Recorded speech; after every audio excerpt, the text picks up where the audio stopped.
शुरुआत में हमारा पहला टेस्ट हुआ है नीट का टारगेट बैच नीट 2024 के लिए 2023 के लिए लिखा है कि 2023 में टेस्ट हुआ है और टेस्ट के लिए 2024 के लिए वहाँ पे नीट 2024 का लास्ट कर रहे हैं। अब हम लोगों को जो पहला टेस्ट हुआ उसका सिलेबस पार्ट टेस्ट 1 मतलब क्लास 11 का सिलेबस है, इसलिए इसमें क्लास 11 लिखा है। जब क्लास 12 का सिलेबस होगा तो 12 लिखा जाएगा और जब दोनों का कंबाइंड सॉल्यूशन सिलेबस होगा तो ना तो 11 लिखा जाएगा ना तो 12 लिखा जाएगा। तो 11 का मतलब ये है। अब हम लोग अपने क्वेश्चन के डिस्कशन पे हैं आज। आप लोगों ने क्वेश्चन किया, टेस्ट आया, रिजल्ट आया, टेस्ट दिया, रिजल्ट आया, अच्छा किया, परफॉर्मेंस अच्छी है और अच्छा करना है तो उसके लिए स्पीड अच्छी होनी चाहिए, कॉन्सेप्ट अच्छा होना चाहिए। कुछ गलतियाँ आप लोगों ने की है क्वेश्चन में, अब वो हम एक बार सारे क्वेश्चन को देख रहे हैं। देखिए जैसे पहला सवाल इसमें लिखा हुआ है जिसके पेपर में लिखा है कि इन particular system of unit, if the unit of mass become twice and that of time become half। लिखा है कि एक सिस्टम कोई है, अब हम दूसरा सिस्टम बनाएंगे। जो दूसरा सिस्टम बनाएंगे उसमें मास पहले सिस्टम का डबल हो जाए, मतलब दूना हो जाए, मास को डबल कर दिया जाए और टाइम को आधा कर दिया जाए तो 8 जूल एनर्जी फिर कितनी हो जाए। इसका कॉन्सेप्ट क्या है? N1 U1 बराबर N2 U2। ये जब भी कन्वर्जन की बात है एक सिस्टम से दूसरे सिस्टम में चेंज करना है तो डायमेंशन में ये फार्मूला को पढ़ाया गया है N1 U1 बराबर N2 U2।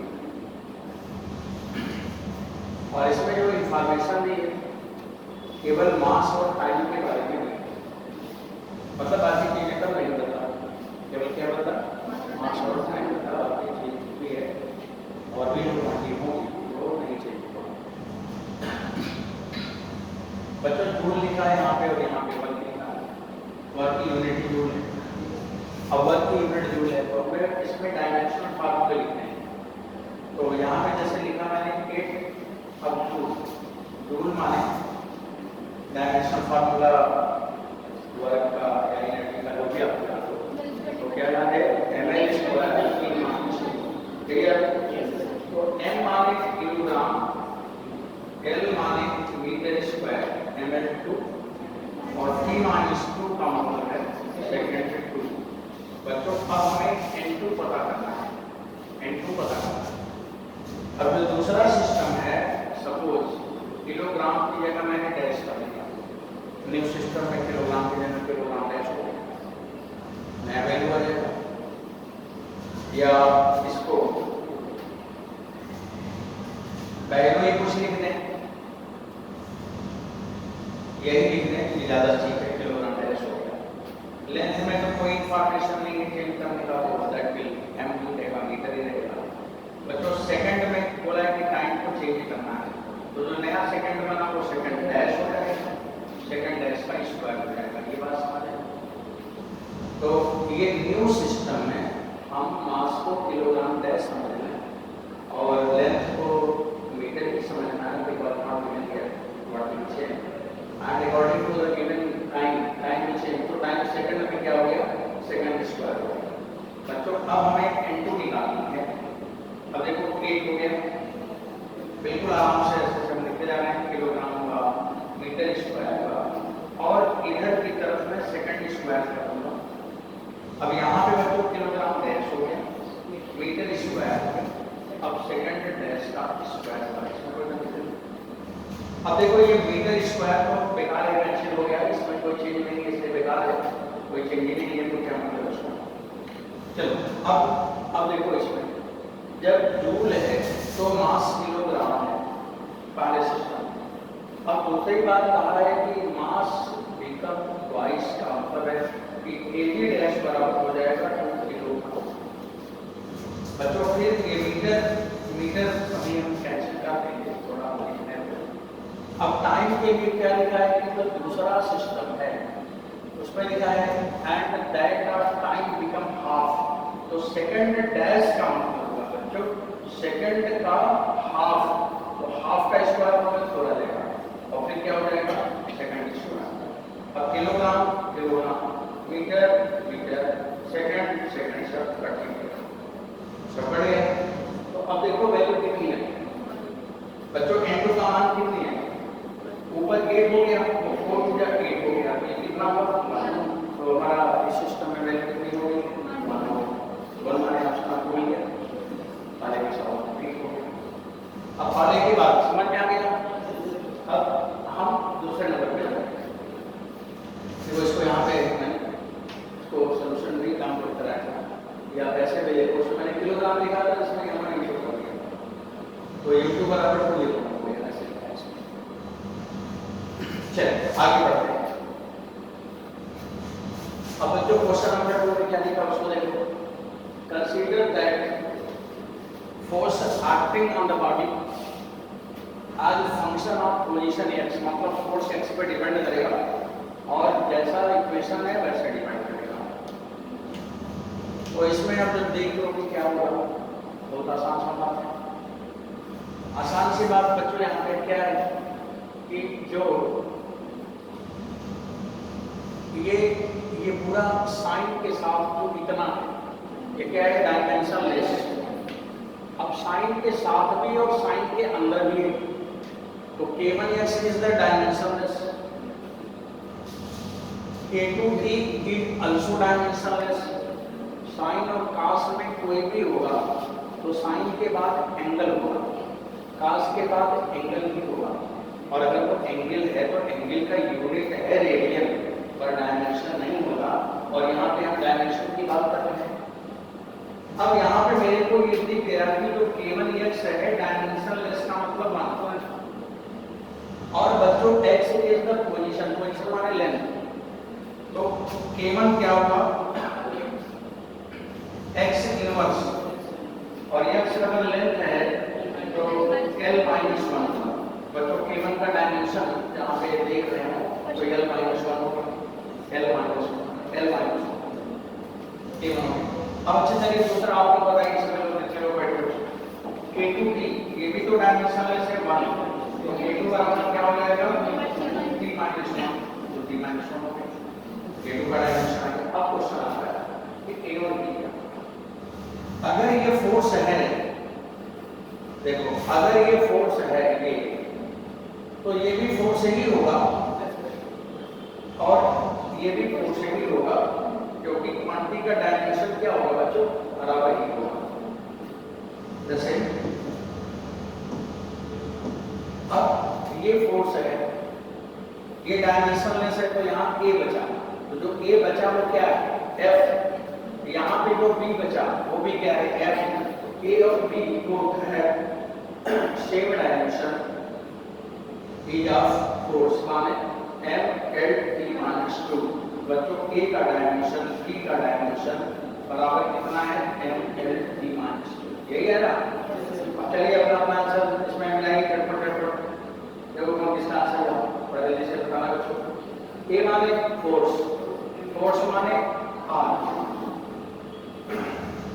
k1 माने l-1, l-1 इसमें दिया नहीं है क्या,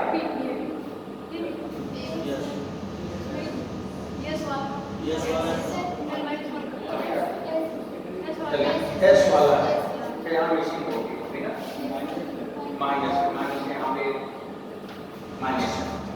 अब k2 का डायमेंशन बच्चों k2 माने t-1, तो t-1 ये वाला है क्या, तो ये वाला इसका हो गया, k1 का ये हो गया और a का ये हो गया।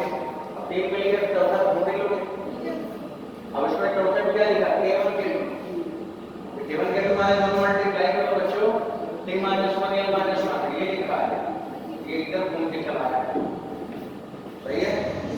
अब कौन ऑप्शन सही होगा, b में q देखो, b में q देखो, ये आया b का q है ना, b का x है। अच्छा a का देखो, a का r है, तो पहले और तीसरे में कोई एक सही होगा। अभी तो इसमें मेरा पहला तीसरा दोनों सही हो सकता है।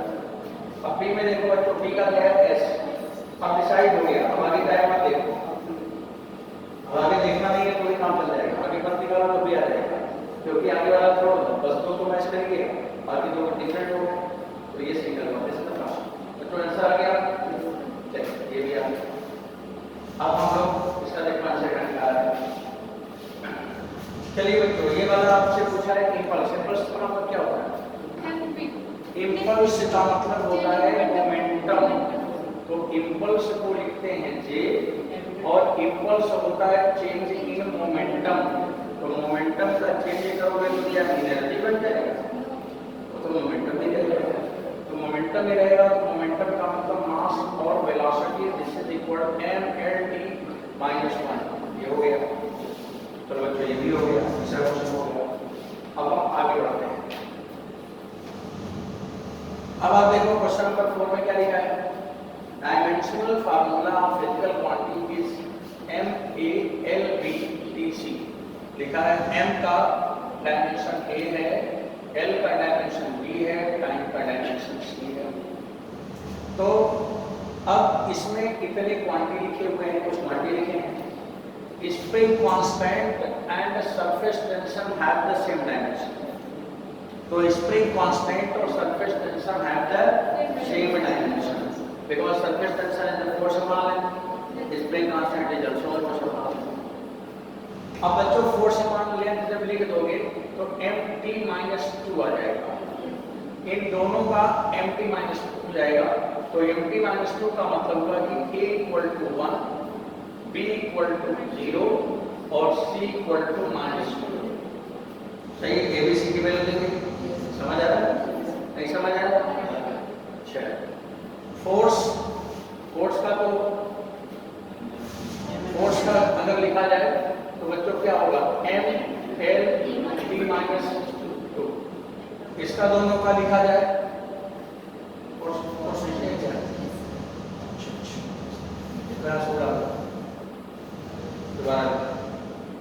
चलो बच्चों बताओ, स्प्रिंग कांस्टेंट में क्या होगा, ML0T - 2। सरफेस टेंशन में क्या होगा, M1L0T - 2। बच्चों फोर्स में क्या होगा, M1L1T - 2। पूछा है फ्रीक्वेंसी, फ्रीक्वेंसी कोई फ्रीक्वेंसी माने 1/T। तो जब 1/T करोगे तो M0 L0 T - 1। कोई मैच किया? अब बच्चों इसमें देखो, ये वाला मैच कर गया ना, इसमें कुछ गड़बड़ था क्या? क्या गड़बड़ था देखो जरा, ये 2 लिखा था, अच्छा -2 था तो वो भी मैच कर जाता। अच्छा इसमें क्या गड़बड़ी हो गई, ये तो ठीक है। अच्छा ये गड़बड़ था, इसे 0 कर ले देता तो ये भी सही हो जाता। तो एक क्वेश्चन ऐसा भी कभी कभी आता है कि मुझसे में मैच करके लिख देते हैं। तो as per unique pattern questions कैसे पूछे जा रहे हैं, क्वेश्चन में क्या डिटेल चेंज कर पाएगा, तो आपको आता सब है, बस थोड़ा सा आपको इधर उधर वेरी करना है, क्वेश्चन में चेंज कराना है कि बाय डिफॉल्ट बच्चे का इसके थोड़ा चेंज। तो ठीक है, ये तो हो ही गया। बच्चों लोग अगला देखो। अब देखो इसको देखो, इसमें क्वेश्चन में लिखा हुआ है कि जो रिलेशन है वो रिलेशन है x बराबर v0/α 1 माइनस ये c कोई कांस्टेंट होगा, चलो c लिखा है, -α। वैसे ये c नहीं e माने एक्सपोनेंशियल, ठीक है। इसको जो लोग स्टैंड किया होगा c लिखा है। चलो c माने कांस्टेंट है, c को कांस्टेंट कर सकते हैं, e भी कांस्टेंट है और c का मतलब ही कांस्टेंट है। लिखा होगा क्वेश्चन पर, position of a particle at time t is given by relation this। तो डायमेंशन फार्मूला अल्फा 2 और v इसका डायमेंशन। बच्चों जब भी हम यहाँ पे कोई पावर लगाएंगे, पावर, तो पावर तो 2 3 4 1/2 1/6 तो नंबर ही होगा, इसे और पावर का यूनिट नहीं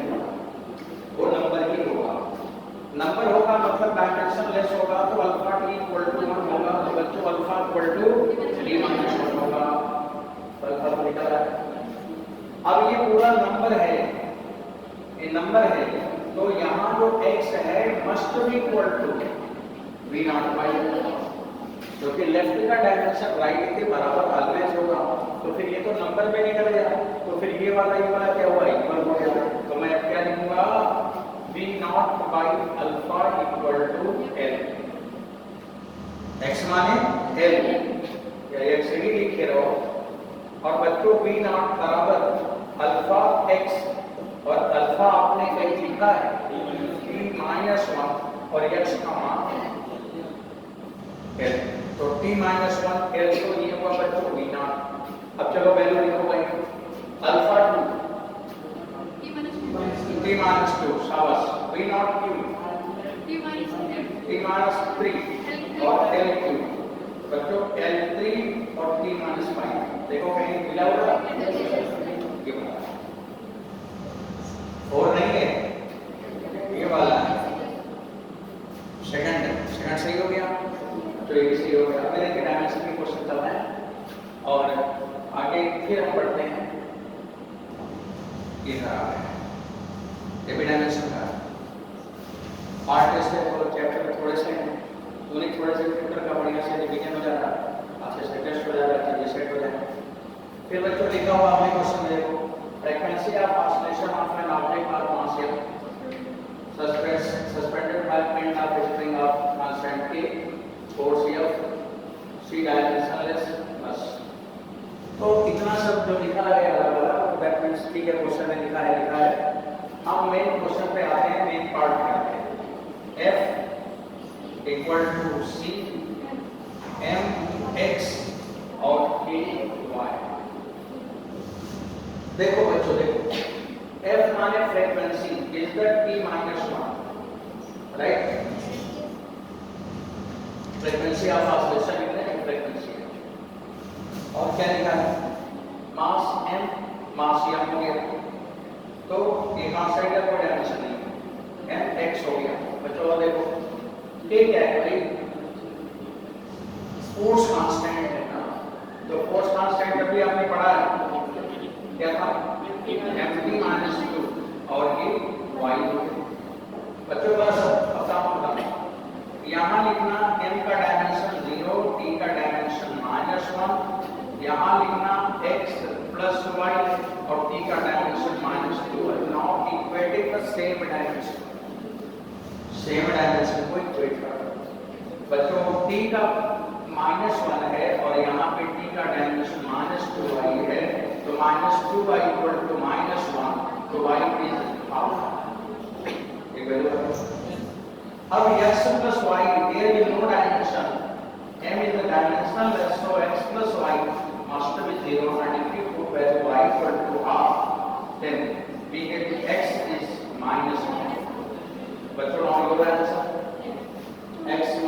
x minus half and y is half, answer is second is right, this is देखो ये सवाल हो गया। अब बच्चों आगे देखो क्वेश्चन नंबर 7 में एक स्टेटमेंट है, अब आंसर देखो, असर्शन रीजन आने लगे, स्टेटमेंट्स आने लगे, मैचिंग आने लगे, मैचिंग का सवाल आपने देखा होगा। अब स्टेटमेंट असर्शन देखो, इसमें क्या लिखा है, length method is 34.000 metre, it has 5 significant figure. मतलब लिखा हुआ कि it have 5 significant figure, तो if it have decimal, अगर decimal है तो all the zero insignificant, और when मीटर है अगर decimal नहीं होता तो भी होता, तो बच्चों यहाँ पे significant figure is 5, तो सही है। चलो असर्शन सही है, मतलब उसमें कुछ करना नहीं आता। अब रीजन पढ़ना है, लिखा गया ट्रेलिंग जीरो, मतलब स्टेटमेंट है कि ऐसा क्यों हुआ, trailing zero of the right of the last non-zero digit is a number in a number with a decimal point or significant। तो लिखा है कि ये सारे सिग्निफिकेंट है, सिग्निफिकेंट है तभी तो पास हुई, ना होता तो लिखते ना, अगर वो सिग्निफिकेंट है तभी तो फाइंड किया, तो इसमें लिखा कि ये सिग्निफिकेंट ऐसा है इस वजह से है। तो फिर आगे अब इसमें स्टेटमेंट लिखा है। तो बच्चों ये भी सही है और ये भी सही तो दोनों है, लेकिन इसके लिए इसका सही होना जरूरी है कि नहीं है, ट्रू दोनों है। तो आगे इसमें लिखा है कि फॉल्स छोड़ दो, ये भी छोड़ दो, और इसमें लिखा कि both A and R are true and R is not the correct explanation of it। भाई क्यों नहीं करेक्ट एक्सप्लेनेशन है? आखिर ये आपने 5 क्यों बोला? इसीलिए बोला ना कि because all the zeros after the decimal also are significant, तभी तो आपने लिखा, नहीं तो आप 5 क्यों लिखा? और ये यही तो बोल रहा था दूसरे वाले में कि भाई तूने 5 क्यों लिखा, क्योंकि ये वाले तीनों हम सिग्निफिकेंट में ले रहे हैं। अगर मान लो कि ये लिखा होता 34,000 आगे डेसिमल ना होगा, तब तो आप केवल 2 लिखोगे। अब डेसिमल होने से ही तो नहीं जाना, तो इसलिए बच्चों इसका सही आंसर क्या होना चाहिए? वो 5 है। कैसे जाना? इसी मेथड से तो जाना, इसलिए वो भी ट्रू है, ये भी ट्रू है और एक्सप्लेन भी कर रहा है। तो एकदम बिल्कुल लाइट लीजिए, जब के क्वेश्चन में बहुत ज़्यादा परेशान नहीं होना चाहिए, एकदम सिंपल पढ़ो और लगता है कि ये होने के लिए ये है तो बस ओके। तो ये है बस ये सही हो गया। अब आपका ये भी क्वेश्चन हो गया बच्चों, आगे थोड़ा और पढ़ते हैं। तो इसको जो देखा जाए, रेडियस है 3.1, वॉल्यूम पूछा, वॉल्यूम माने स्फीयर का वॉल्यूम। अब वॉल्यूम आप लिखोगे तो 4/3 पाई आर क्यूब आएगा। अब इतना बड़ा कैलकुलेशन करना हो तो पता चलता है इसका स्टूडेंट होना चाहिए, ठीक है। और आप मोबाइल लीजिए, मोबाइल कर रहा था तो मैथ नहीं कर रहा था, वो ऐसे लिखा है कि जो मैथ करना चाहे तो एग्जाम में कर सकते हैं। पता चला एग्जाम में पढ़ने बैठे तो एग्जाम कौन देखा, इसलिए इसे बड़े आसान होते हैं, बहुत सिंपल सोचना चाहिए।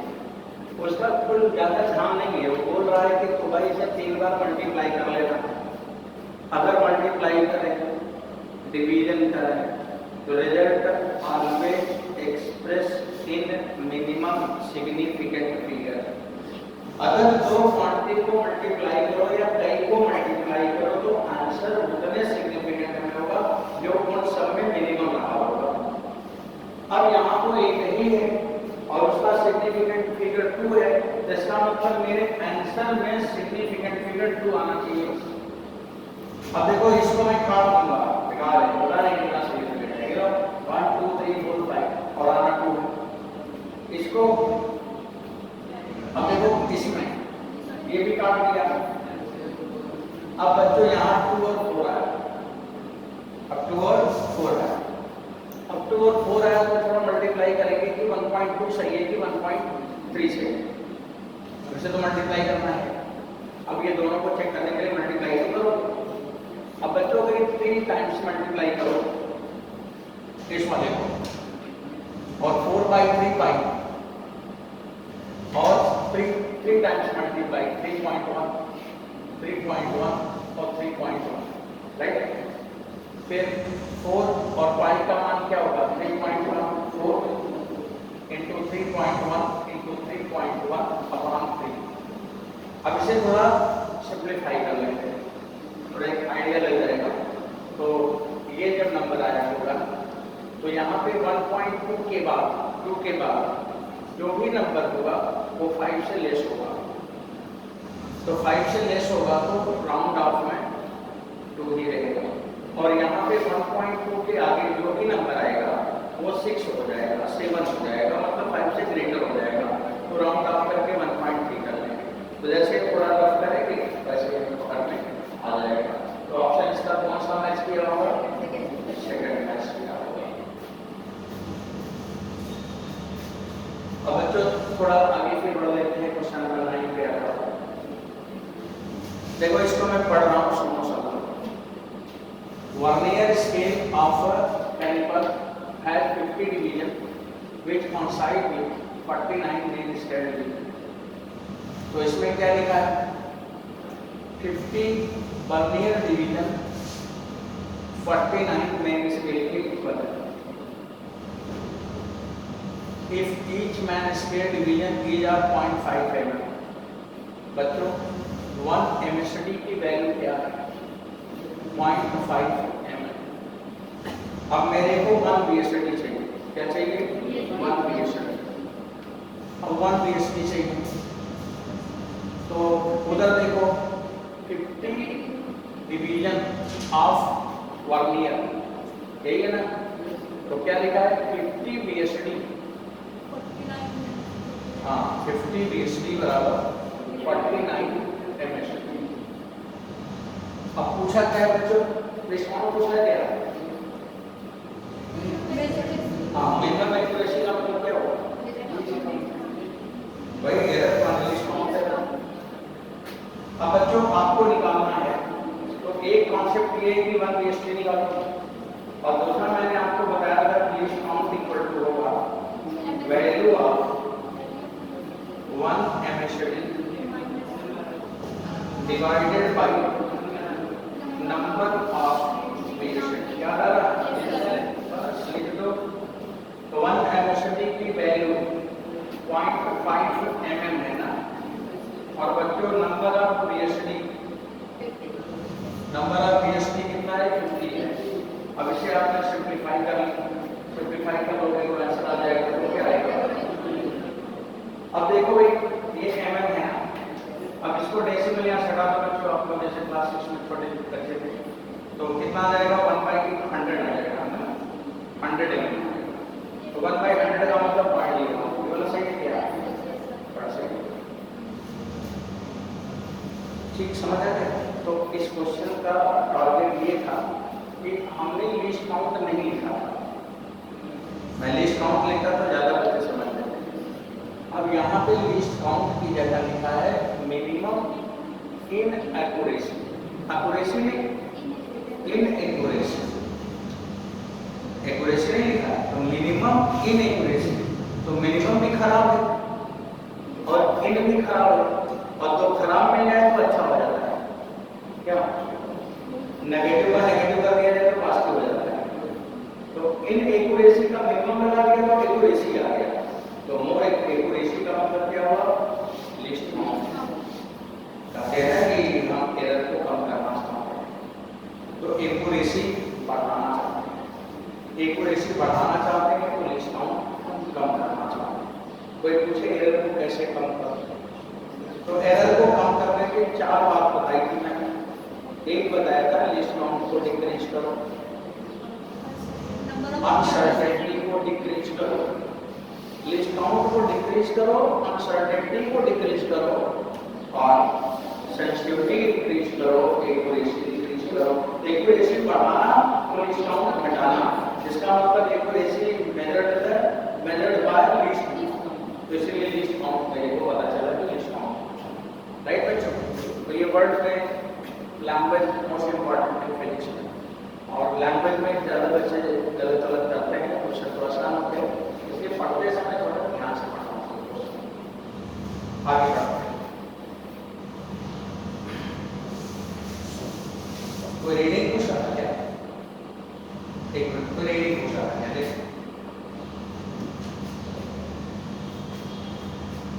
देखो मेजरमेंट बाय कैलिपर्स, बस हो गया इतना बस करिए। कुछ और लिखा हो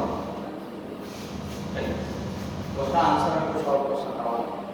तो अब क्वेश्चन नंबर 10, उसका तो 30 आंसर था, 30 है सही था, बस उतना ही करना आगे नहीं। बच्चों इसको पढ़ो। द ट्रू वैल्यू, सुनिए इधर रेगुलर फैन को छोड़ो, उधर वाला बीच वाला ना चले, किनारे वाला चले। True value of a particular mass is 8.5 gram. The 4 instrument used to measure mass were 8.2 ये सब दिया है respectively. Which of these instrument is more accurate? तो ये आपको जरा बताना है। इसमें पूछा है कि ट्रू मास इज 8.5 ग्राम, सही मास कितना है? 8.5, और उसको 4 इंस्ट्रूमेंट मेजर किया। तो पूछा है कि which of these instruments is more accurate? तो एक्यूरेसी को मेजर करना है, तो एक्यूरेसी में कौन ज्यादा एक्यूरेट होगा? पहला वाला की, सेकंड वाला की, थर्ड वाला की, सेकंड वाला क्यों?